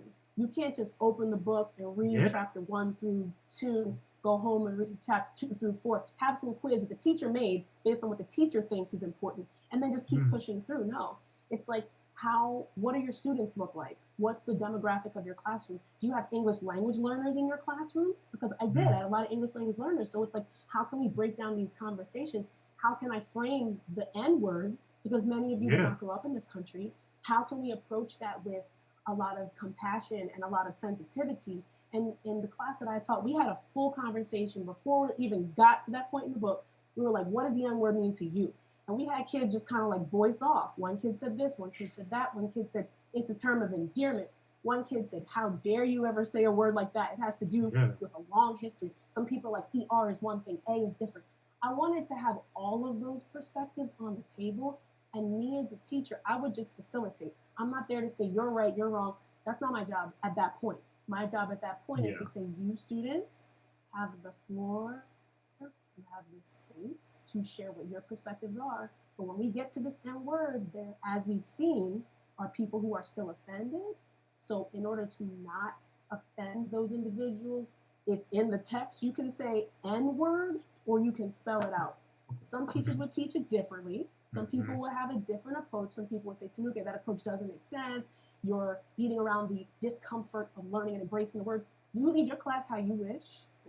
I will lead mine. And if I'm observed and they see me observing and they say, go on ahead, cool. Because it's not just me in a bubble doing what I want to do. I'm held accountable as a teacher as well. And if I have somebody read the N word out loud in class, where some schools are reading the N word, some schools have banned To Kill a Mockingbird entirely and they're not allowed to teach it. But some schools are embracing the language, and if a child goes home, tells the parent, "Oh, my teacher has us saying the N word, I'm uncomfortable," what position does that put me in? You know what I mean? Will I undergo scrutiny because I have some things that I'm teaching that are leading to offense? So it depends on the situation. And then when it comes down to curriculum, I would love to see more books that are taught by authors who reflect the experiences of our students. And I would love to see books that are, because I would love to see a book written in multiple languages, like one side of the page in Spanish, one side of the page in English. What does it mean to look at that text? Like, what does it mean if you're looking at Japanese symbols and then English on the other side? Like, Right. who's selecting the curriculum? So I would love to see more diverse books, which I think are definitely needed. I also think there's a concept in education that has to do with like windows and mirrors, right? We read books where we look the window into someone else's life, Right. but then we also need books that are a mirror, a reflection of what we see. Right. I love reading my Addie book from the American Girl. Yes, Yeah, I yeah. had every one of them Jones and the dog. Like me. Listen, my daughter reads those books. It's like we need that. We need that, and that doesn't go away, right? That doesn't go away from childhood. Every single high school kid, middle school kid, what have you, adult, like we need to see books that reflect us. We need to see curriculum where our experience is validated. We need to see relatable stories. So I just think that there's always so much work to be done, but it does start with the sensitivity of the individual who's looking to teach the material, not just say, "Oh, I have to teach this again," but Right. say, "Okay, like, can I frame this so my students are empowered? Yeah. How can I frame this so that I feel interested in teaching it? Right. And how can I teach them something useful? Put on Netflix, show them Ava DuVernay, talk about it, and let them know that it's not just information that starts and stops on the page, but it's information that they take into their real life experience. Right. With them. Yeah, and I can tell you the way you I can already know by the way you frame the Killer Mockingbird with historical context and what's going on pretty much now, and then allowing them to voice that class changed somebody's life. Yes. That is I a was gonna class say, they don't even that realize what you're doing. You know, like they're what are They they? will What remember grade? that. Middle school, you said? There's They'll get to this college past and they'll and year- that was in 10th grade, They're right? in 10th grade. They're in Oh, 10th they were grade. in 10th. Substitute. Yeah. They're like They're 16 going to years remember. Yeah, Yeah. they're 16. They're No, going to there's remember gonna be that something when in they're a couple 36, years. 46, Mhm. 56. They're going to be telling their kids, oh, you read it to Kill a Mockingbird? Let me tell you how I read it Right. and how this teacher taught me. Hopefully, they're reading something That's different beautiful. by then. Well, yeah, I agree.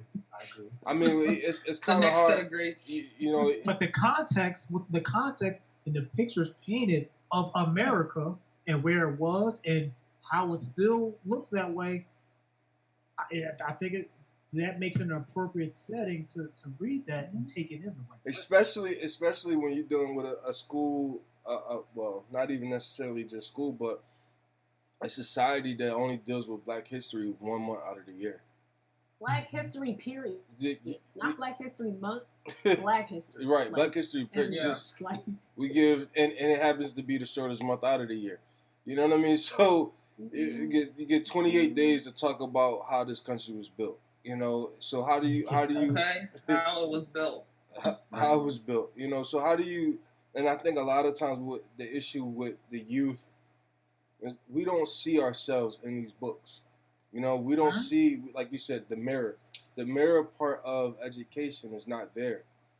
Going to school when I was in school, I didn't see myself in history. I didn't see myself like, oh man, that was he was a great king. Maybe I could be that one day because I didn't learn about someone that looks like me being a king. That's not what I learned about.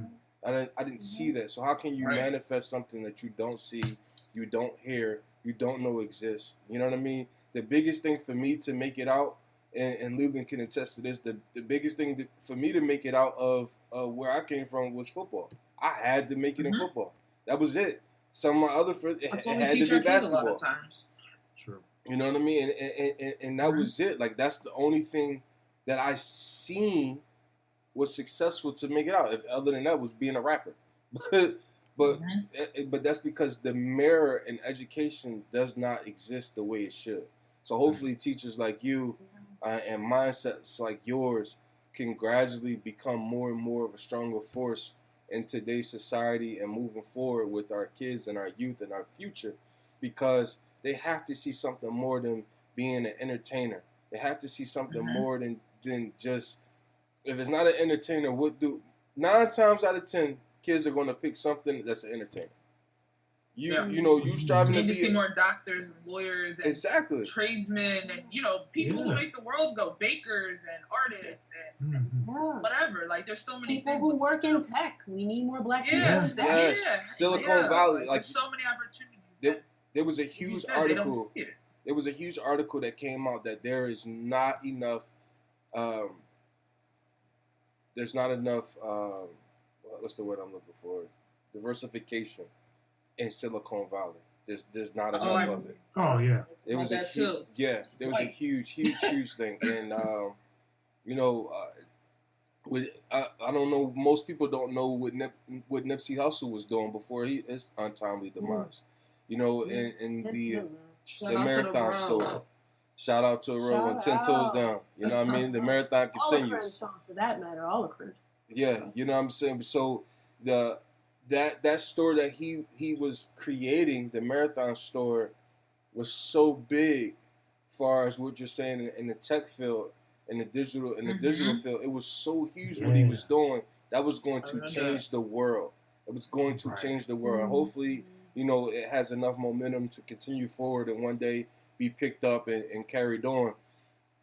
But that whole platform of what he was doing in that marathon store was so huge. But stuff like that comes a dime a dozen because we're not in the positions that we need to be.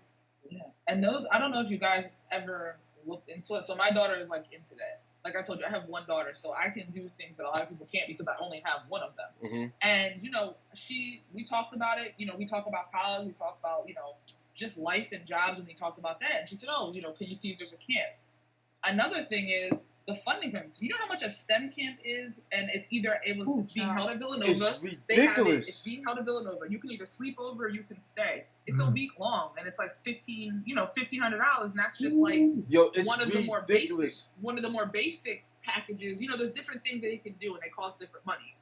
This year they're not having it anymore, but they basically tell you in February, hey, we're going to start booking, and I don't know about y'all, where y'all are from, but where I'm from, people don't have $1,500 just laying around. You know what I'm saying? Like, those opportunities aren't there. Luckily, because I'm an active parent, I look for things in my town. I want my kid to be exposed. I want her to see the world. I want her to know there's, more out there. Our library did a STEM 2-day series with the Franklin Institute, and it was free. And it was only 2 days, but she got to do it. She got to experience. I think she dissected something too. So, she has those experiences, but there's so many friends who can't even ask their parents to go to STEM camp because their parents don't know what STEM is.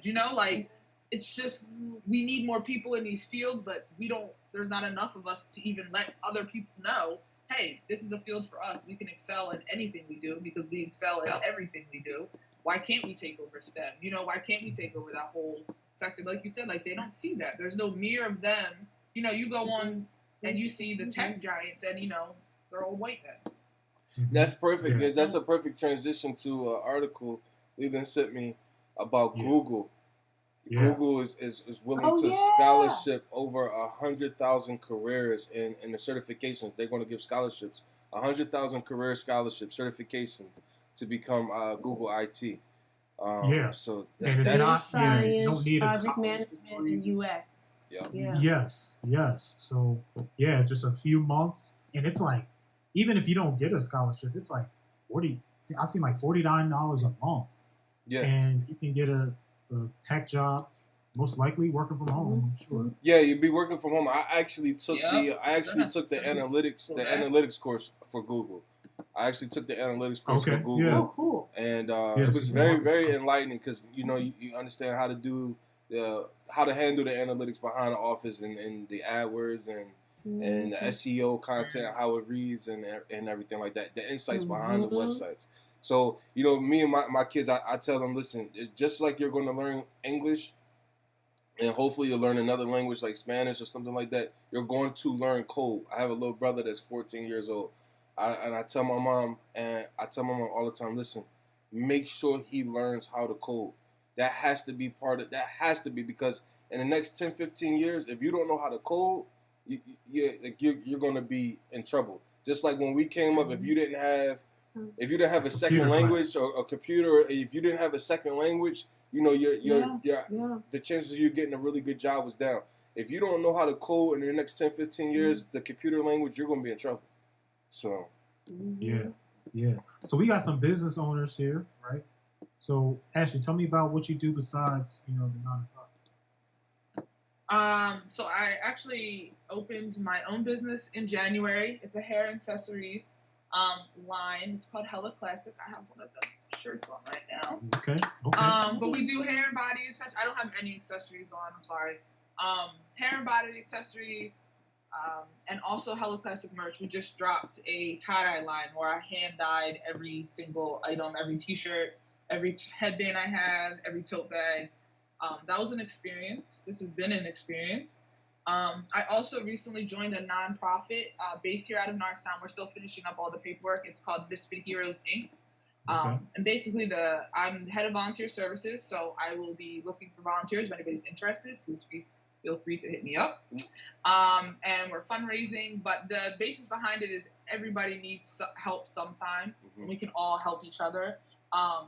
There's lots of people out here who, they have 3-4 kids, and they make too much money to get any type of benefit. But, they're struggling because it's expensive to live and have children and exist. And, we want to help them, whether it be financially or linking them with educational programs or therapy to help them break trauma, break cycles. We want to help them exceed and sustain, and that's like the goal behind it. So I recently joined that. So those are the two things. Hella Classic, and Hella Classic has a website, hellaclassic.bigcartel.com. Okay.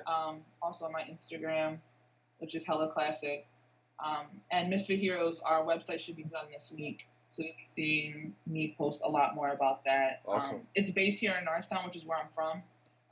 And Nuki can tell you, I've always loved where I'm from, even though, you go to college to get away, I'm never coming back. And I went away to Massachusetts, and I missed it terribly. Ashley rep Norristown. Listen, born I and love raised, it. I went to high school here. Like, my family's from here. Like, Norristown just has so much potential, and there's so many great people here. But, we've had some bad leadership over the years, and, our councilmen and women are, they're a little younger. They're a little more in tune about what's going on. They want to see changes. They want, I feel like I don't know if you guys are like into spirituality or anything like that, but I am. And 2020 was predicted to be a very spiritual year as far as a shift in power, a huge change is supposed to happen this year. And as you can see, we're going through crazy changes, crazy shifts in power. And just like, I just feel like now is the time that Norristown can really we can do something. And I feel like there's a lot of communities now. We have a lot of people who are older and things we've been thinking about since we were kids to, make a change. This is where I live. I raised my kid here. Like, I want to be proud. I want to see it be what it can be, because Norristown can really be something special if we really believe it to be, and that's a lot of places. You just got to have the right people and people who believe in their town. And I think that that's missing from a lot of places because people are struggling. It's hard out here. Awesome. But, I'm lucky enough to be able to be in a position to be more helpful than struggle. So, yeah. Hella Classic, how did you come up with that, or what inspired you to come up with that, and how did you pick up the skills and to put those things together? So Hella Classic literally has been an idea since, I don't even know, maybe before I even had my daughter, 1920. Hella Classic was actually my AIM screen name, and I love the West Coast. Yeah, that's how AOL Instant Messenger AIM? Yes, AOL Instant Messenger AIM, screen, all that. Yeah, me and Nuki used to we lived across the street and would ping, and IM each other. Yeah, that's how I learned to type. But it was my screen name. Yeah, it was my screen name. Hella is a very West Coast slang, means a lot, very much, and I don't know. I just feel like I belong on the West Coast, so it just stuck with me since then. I use it in my everyday. Like, if you talk to me, I say hella. Like, that's part of my. True. That's just the way I talk. And classic, because I love all things. Oh my classic. gosh, you really are West Coast.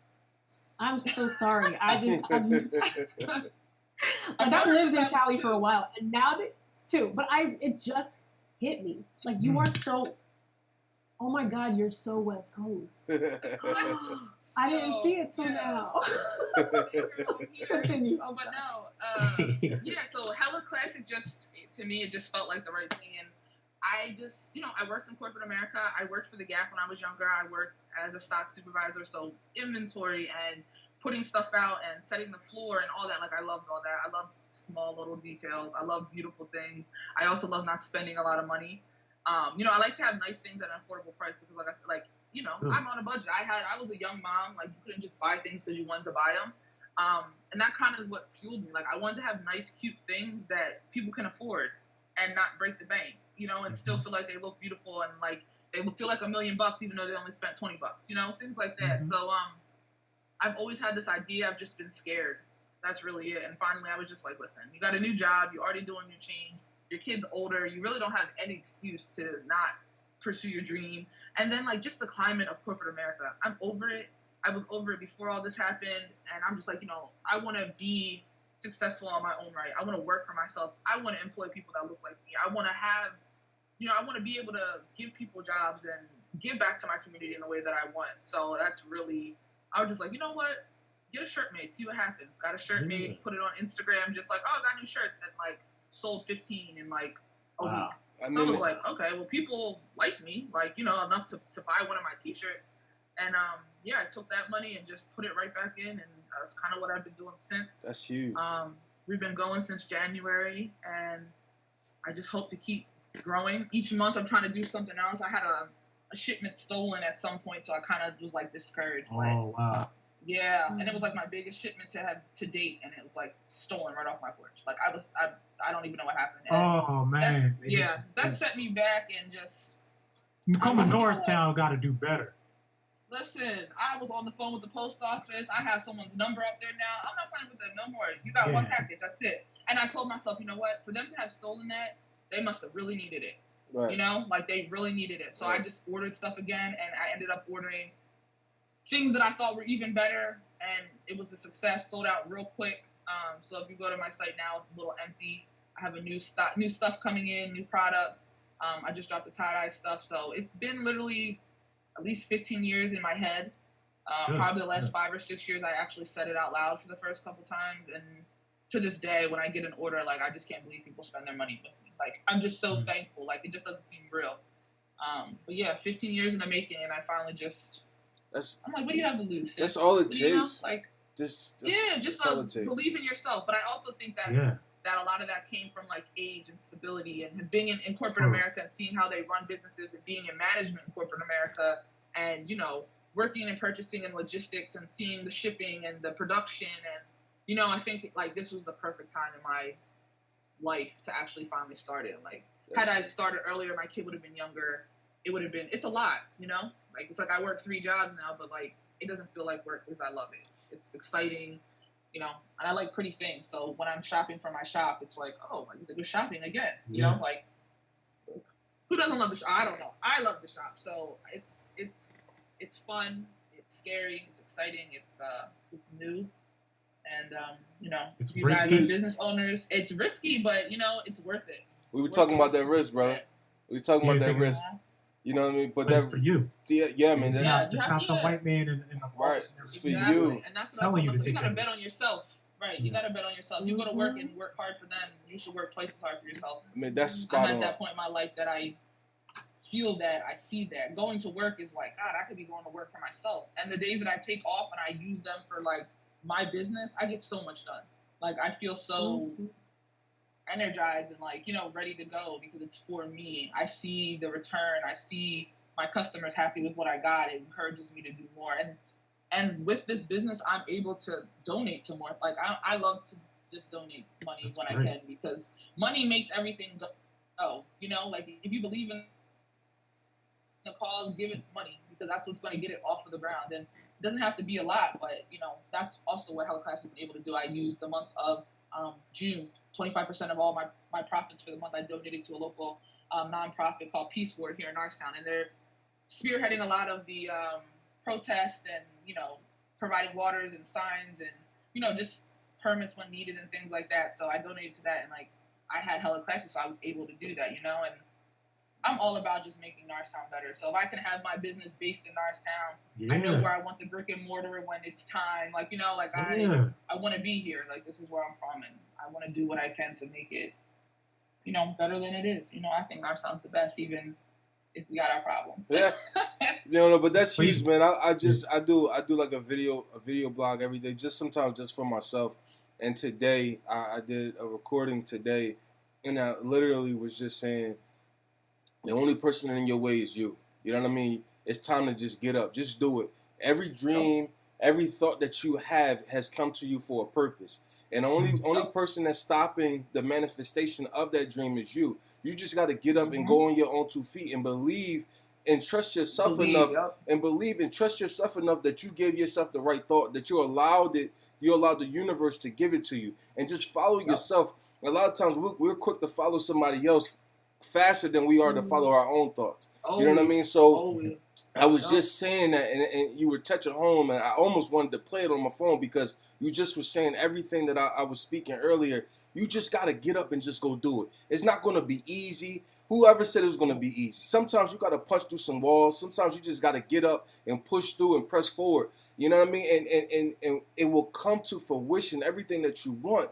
But it will never happen. It will never happen if you don't take the step of belief for yourself. Exactly. If you don't do it for yourself, it will never come to fruition. You know what I mean? And if I'm going to fail, I'm going to fail because I fell.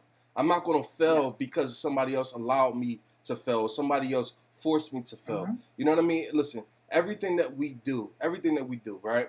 Until we have our ultimate day where we go to rest, right? Everything that we do is a part of the war. Yes, we can lose as entrepreneurs. We can lose, and we can lose a lot sometimes. But when you lose, that's just a battle. You just lost a battle. That's it. It's not the war. You didn't lose the war. So you lost the battle. Okay, you stop, you reconvene, you regather yourself, you get back up, you brush the dirt off your shoulders, and you keep pushing forward, and you get ready for the next battle. Because as an entrepreneur, you're not going to win every time. You're not going to win every time.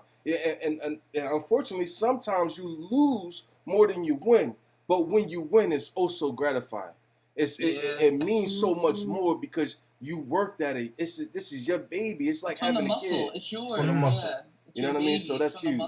You earned it. I feel like anytime you earn something, it makes it that much better. Yes. You know, especially from earning it all on your own and doing it your own. Like I have my cousin and my boyfriend, like he makes deliveries with me, but like I told all of them, like I want to do this myself. Like I want this to be me. And then once I master this and it runs and I have, the process, the way I do things, and Leland knows I'm a documenter. I want to make sure that before I teach you something, that I made it the easiest, the most understanding, that makes the most sense, and that way I can teach you exactly how it needs to be done so that if I'm not doing it, it's not messed up. Right. And like to me, those little things make it even more great when I do get a win, because it's like you put all this time and effort into something and you believe in it and it's yours. Like you said, it's your baby. Like everybody wants their baby to do well, Mm-hmm.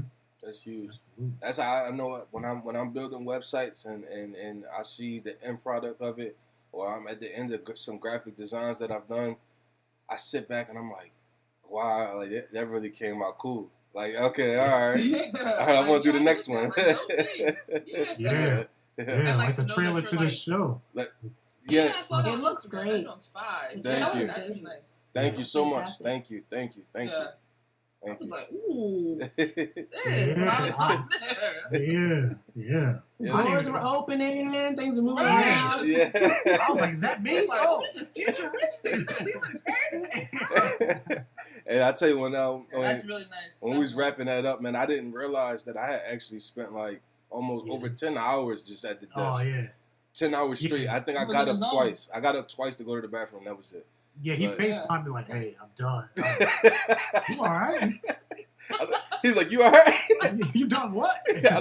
What did you do? I look a little stressed out. He's like, bro, you look a little stressed out. He said, hey. Crazy. I'm like, he said, yeah, that's what he said. He said, hey, bro, just get up and take a walk. He said, hey, just get up and take a walk right quick and come back to it. Like, yeah. Yeah. And probably didn't even feel like 10 hours because you were It just, didn't. you know, it's for you. It's part of you. And you know, this is your platform. Like, It you're didn't. doing work for yourself. It doesn't necessarily feel like work. Yeah, it doesn't. It Yeah. doesn't, and it didn't. You Yeah. know, and that is the most important. We were talking about working on as a employee, working the clock, and for me, when I punched in the clock, I literally felt like the walls were closing in on me, and it just wasn't for me. I couldn't move when I needed to move. I couldn't shake when I needed to shake. You know, I'm not that kind of person. I want to ask, can I go to the bathroom? Can I get a 10-minute break? Like, I just. It's just something in me that doesn't allow that to happen. Yeah, I just used to do it, so that's why I'm like I can't. That's Lisa will tell you, like, if I don't like something, I'm not doing it. I'm gonna go. Yeah. Like And you need that in you, because a manager will management will control you as much as you allow them to. If they know that you're one that's gonna stick up for yourself, they'll leave you alone because they Yeah, learn they'll from leave me. Right. That's fine, like if that's the rule, but it's the rule for everybody. And if I see it's not being followed by everybody, I'm hi. Remember when you told me I couldn't do that? Right. What's happening? Right here. Yeah, hi. I told you I was coming back, guys. Like, what's going on? Like, you have to set the tone with a lot of these people. Right. So I'm gonna give the last word to the ladies. Tinuke, you know, anything you wanna let us know. How's What your special experience projects here? you working Yes, on? we love it. What'd you say? Oh Tinuke? yeah. First of all, I think you said what am I working on? So Yeah, first what of all, this has special been great. projects, Thank you yeah. for having me, Ty and Leland. Thank you, Leland, for Oh. just like Ty for sending good questions. Actually, thank you for just connecting all of us. You're a good connector, Ash. Like, Yeah. I try, guys. You know, I try. This is awesome. I appreciate it, and I'm grateful because like this time and listening to all of you talk about just like passion projects, entrepreneurship. I think a lot about like, if not now, when? You know what I mean? Like, I'm so glad you both chose to develop this platform and I've taken this time. The thing that I've been grappling with for like 5 years is, do I start and put effort into like a YouTube channel? Is it a good use of my time to edit videos? But you're for so 6 hours out of the day? entertaining, Luke. And so I Like, sat here, thanks, fam. I sat on this for 5 years, real talk. And so it's called Tinuke Sees the World. If people want at Tinuke Sees the World, that's me. I see the world. That's the world behind me. So I film everything right where I'm sitting. Okay. And like I've been super blessed to like be able to like, so my family's not from this country. So traveled to like Nigeria. I traveled to Jamaica. I lived in France for a while. I lived in Cali. I visited NOLA this year before we weren't allowed to travel. I went to Mexico. So I've had the blessing and privilege, because not everyone can travel, to be able to travel. And so ultimately my goal has always been to come back and just be a storyteller, like tell stories about these places I've seen, and then literally engage people. Like, how do you see the world? Because it's not a yes or no question. It's like, that is an open-ended question that can go so many ways. And it's just like conversations, and YouTube in and of itself is its own world. Right. Yeah, we're still learning. Yeah. Yeah, it's its own thing. listen, Yeah. YouTube scares from me. crowd engagements to analytics to making Yeah. sure that you keep your videos engagement. You want to time is innocent. You want to make anyway. I digress. I've been working on building a platform. I can talk about storytelling, where I can talk about wellness and how to, and then I'm layering in a music component. I have a background in the world of like the arts and music and stuff. Wow. So I want to. She can sing, y'all. Really? Let her tell you she can. Whoa! Can we hear something? I put a little bit of that on the channel, but I want autonomy as an artist, because one thing, and I have very dear friends who are. I was a professional artist. I still am. I'm part of a union as an artist. You know what I mean? Okay. So I've worked hard in this career path. But my friends who are unionized have been sharing a lot of information about like, we need to support the arts. Like, we need to go harder for the arts. Like, y'all are at home watching Netflix because us union actors were on set for 10 hours a day filming this for you. Right. The people who edited behind the scenes, the people who directed it. Like, we need to go harder for the arts. So like, I'm utilizing this platform and allowing it to be a space where I can have artistic autonomy. Because sometimes if you're in the forefront, like if you're the singer, you might be singing your own stuff. You might be singing what has been provided for you, someone else's words. If you're the actor, you're most likely reading a script that someone else might have written, but if you have written it yourself, like kudos to you. So it's like a lot of times what I see is that artists are fighting often for their autonomy and fighting for the ability to produce what they want to produce and do roles that accurately represent them. So I said for like 5 years, I love to travel. Like I can't imagine my life without traveling because I have a grandpop on one part of the world and a whole bunch of cousins in the other part of the world. Right. Why don't I just tell stories about when I went to see these places? So it takes a lot of accountability to oneself to say, all right, I'm going to do this. And so that's what I'm working on. I'm working on Tinuke Sees the World. I got a couple of videos up. I'm trying to, before I judge myself, make about 50 videos. That's what we're look doing. at the Yes. 50 and say, how have I done? You know what I mean? Yes, Yep. you guys know. You guys Yep. Yes. the process as well. And every video or every finished project, start to finish, you're like, wow, I just learned 10 new things. Yes. So for me, I'm learning, of course, want to engage people. And if I get one follower, I'm grateful for one. If I get however many millions, I'm going to be millions more grateful. But if I tell one story and one person found that, found that it resonated with them, then I did a good job as someone who wanted to share something. Yeah. And so, like, we will see what will go. What is this, July? It's been, what, like 3 months since I started? Because April, I was sitting around, I'm like, you know what? I'm going to do this. We've been in quarantine a month. I'm going to sit right here, talk to my little camera, and try to make it look cute. It's work. So Nick. work. It's work. Yeah. We'll see where it goes. Yeah, I just wrote it down. Thanks, Yeah. I'm Oh, I I'm, will send it I'm to gonna you. Don't follow worry, you. Leland. Yeah, I'm I got excited. you. I'll send it to you I'm right now. Please send it to me. Because I'll YouTube support. is- I want to it's be on- involved. I want to be involved if I can help. If I can help edit, whatever. Right, yeah, like, we all- please.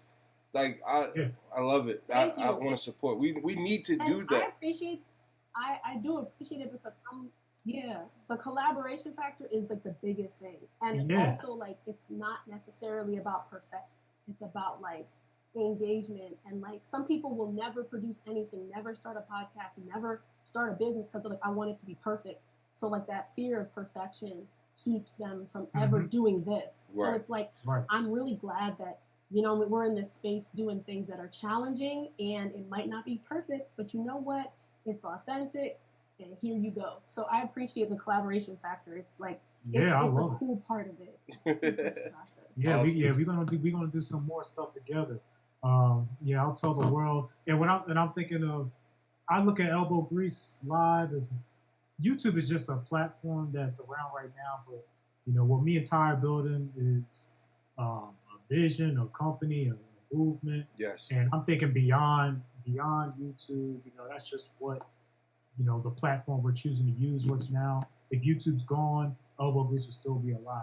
Yeah. I challenge anyone that's building anything to think beyond, hey, I'm just a YouTube channel or whatever. But yeah, I definitely look forward to seeing both of you guys win and keep winning and share that journey with people.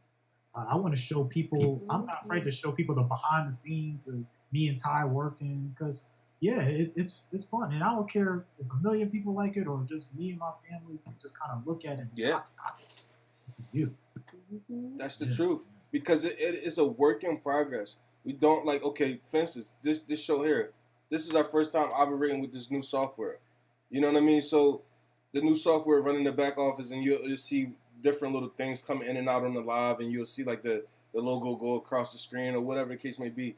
But it's a team, and so much we become so independent, we forget the importance of a team. Yeah. You know what I mean? And that is Strength what it's in all numbers. about. Strength in numbers. You know what I mean? And I say that I tell my daughter to be so independent. Be strong enough in your independence that you respect a team. It seems like, well, Daddy, doesn't that mean two separate things? I said, be strong enough in your independence that you can respect the importance of a team. Because I can stand on my own 2 feet don't mean I can do it by myself. I need Right. people behind me. You need people to support you and push you left to right and cover you down. And I'll do the same for you. You know what I mean? And that's what me and Leland got going on here. And I'm so excited about Elbow Grease, and I really appreciate you guys coming on. You know, it's an old dare term, elbow grease, but it just symbolizes the work that you got to put in to get where you want to go. You know what I mean? I don't care what it is that you do. You know what I mean? The scriptures say a man that don't work, a man is a man that don't eat. You know what I mean? Or faith without works is dead. Everywhere you turn, there, you know what I'm saying? That, and it's the truth. Everywhere you turn is little seeds that's dropping that shows that you have to work, you have to be motivated, and you just got to get up and do. And as a people, we need to get up and do for ourselves too. We need to do for self. Yep. All right. Anyone else, ladies? No, thank you for having us on. I appreciate it. Thanks for thinking of me. Yes. Thank you. Yes. Don't let it be the last time. Yeah, but It's a good time. I gotta get up and meet the white This has been man. awesome. Me too, bro. Me too. I'm gonna figure it as soon as I wake up. Just summer vacation for teachers. Yeah, that's good. Yeah, Bless it all. Well, listen, Still working. I'll be here when y'all get home.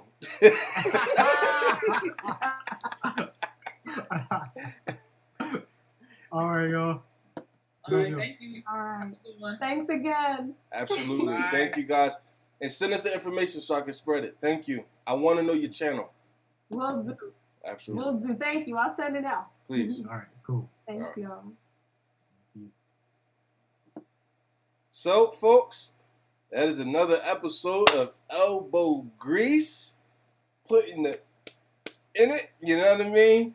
I am excited, man. This is the second episode, and we have had such great people call in, man. We have really been blessed these last 2 weeks to have such an amazing, and it's been young women. It's been women. Yes. They're so powerful and so strong, and I am blessed and honored to be able to have spoken with them, and I just look forward to where we're gonna go from here.